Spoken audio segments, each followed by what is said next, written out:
கேட்டதை கொடுக்கக்கூடிய வளர்பிறை அஷ்டமி. வளர்பிறை அஷ்டமி நாள்ல கால பைரவரையோ அல்லது சொர்ண ஆகர்ஷண பைரவரையோ வழிபடுவது சிறப்பு. வளர்பிறை அஷ்டமி அப்படின்னு சொன்னாலே 108 காசுகளை வைத்து அர்ச்சனை செய்து அந்த காசுகளை நம்ம தொழில் செய்யக்கூடிய இடத்துலயோ அல்லது பணம் வைக்கக்கூடிய கல்லாப்பெட்டியிலேயோ பணப்பெட்டியிலேயோ அல்லது நம்ம பீரோலையோ வைத்தோமே என்றால் பணமானது சேரத் தொடங்கும்.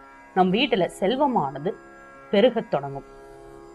தொடர்ந்து 6 வாரங்கள், அதாவது 48 நாட்கள் விரதம் இருந்து தினமும் 108 முறை ஸ்ரீ சொர்ண ஆகர்ஷண பைரவாய நமக என்ற மந்திரத்தை மனதில் ஜெபிக்க வேண்டும். இவ்வாறு செய்யும் பொழுது பைரவருடைய அருள் மட்டுமல்லாமல் அஷ்டலட்சுமிகளுடைய அருளும் நமக்கு ஒன்று சேர கிடைக்கும். 6 வளர்பிறை அஷ்டமி நாள்ல தொடர்ச்சியாக நம்ம வழிபாடு செய்யும் பொழுது நம்ம கேட்டது அனைத்துமே கிடைக்கும். மனதுல இருக்க